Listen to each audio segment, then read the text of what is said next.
Pemirsa, temuan kasus COVID-19 selama pembelajaran tatap muka di DKI Jakarta terus bertambah. Namun, Pemprov DKI Jakarta tetap yakin akan terus melanjutkan PTM 100% karena kasus positif di sekolah saat ini masih relatif kecil. Sementara itu, Ikatan Dokter Anak Indonesia beserta 4 profesi kesehatan lain mengingatkan akan resiko PTM 100% yang terus berjalan. Berikut apa kata fakta bersama Syafinas Nasyar.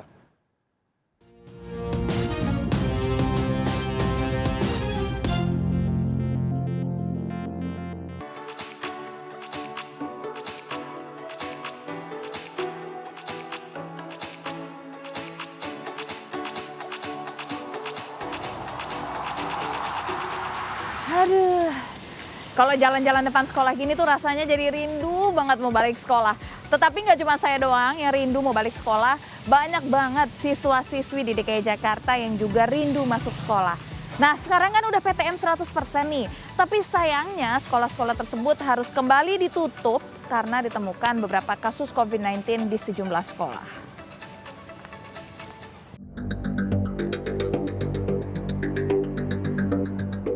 Kasus COVID-19 selama PTM di Jakarta terus bertambah. Hingga 20 Januari lalu, ditemukan di lebih dari 40 sekolah.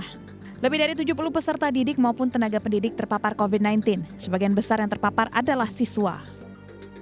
Nah pemirsa, kasus COVID-19 di sekolah selama PTM ini ditemukan hampir di seluruh jenjang pendidikan. Mulai dari SD, SMP, SMA, dan juga SMK.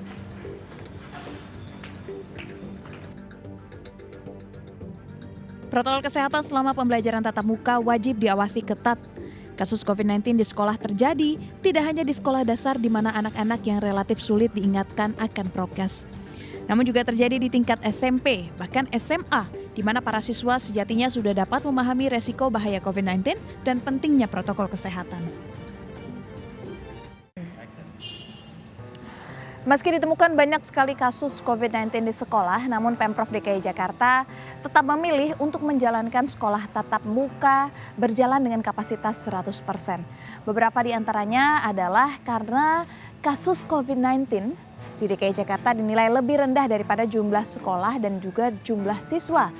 Jumlah sekolah di DKI Jakarta ini mencapai lebih dari 10.000 sekolah dan juga jumlah siswa mencapai lebih dari 1.300.000 siswa. Belum lagi angka vaksinasi di DKI Jakarta yang tergolong tinggi. Untuk tenaga pendidik sendiri saja sudah melebihi 89% dan untuk peserta didik sudah mencapai lebih dari 92%.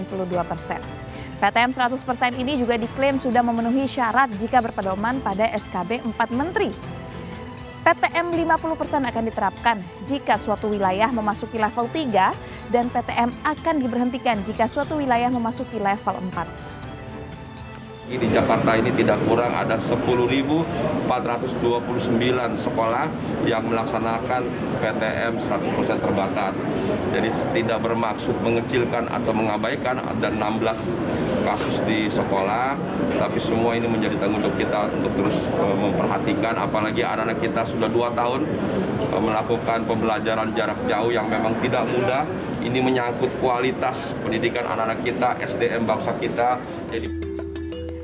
Dinas Pendidikan DKI Jakarta dengan tegas akan menutup dan memberhentikan PTM 100% jika pada sekolah tersebut ditemukan adanya kasus COVID-19.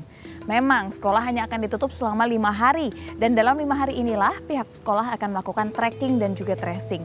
Jika tidak ditemukan adanya kasus tambahan, maka sekolah akan kembali dibuka dengan kapasitas 100%.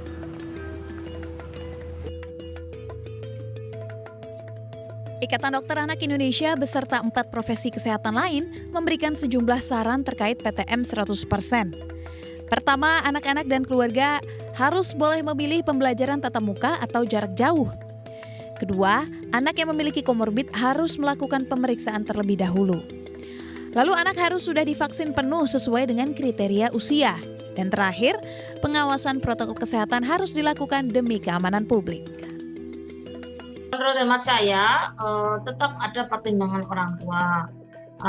Kan ini memang masih masa bertahap menurut hemat saya gitu ya. Begitu Omikron juga mulai masuk dan naik, beberapa kantor juga lockdown dan juga sekolah lockdown, itu diberikan pertimbangan. untuk PTM atau PJJ gitu ya. Tentu ini tidak berlangsung sepenuhnya gitu ya, tetapi ini kan karena kondisional gitu. Saya menghormati bahwa guru itu juga bebannya luar biasa ya Mbak ya, dengan double gitu. Tapi ini kan untuk kesehatan anak kita juga harus prioritas. Dan pada prinsipnya setiap anak berhak mendapatkan hak pendidikannya Mbak. Salah satu yang kita soroti adalah anak-anak di bawah 11 tahun ya.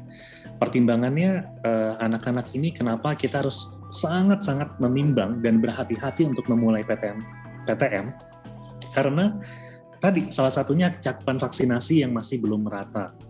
Kita tahu antibodi baru terbentuk itu minimal 2 minggu pasca dosis komplit. Jadi setelah dosis kedua ditunggu 2 minggu, nah itu baru titer antibodinya sudah meningkat cukup tinggi untuk ke level protektif gitu misalnya.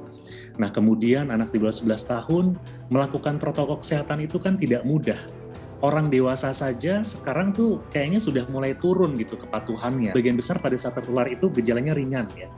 Tapi ada sebagian anak yang setelah infeksi akut terlewati, jadi dalam kurun waktu 2-6 minggu kemudian, itu mengalami MISC atau Multisystem Inflammatory Syndrome in Children atau sindrom inflamasi multisistem pasca infeksi. Nah ini yang orang masih belum terlalu aware ya.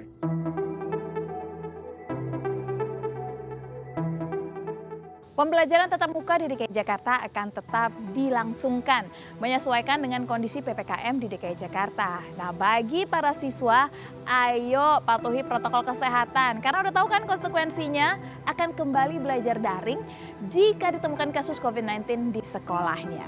Dari Jakarta, Syafinas Nasyar, Jemi Jasin, Harinta Kurniawan, iNews melaporkan.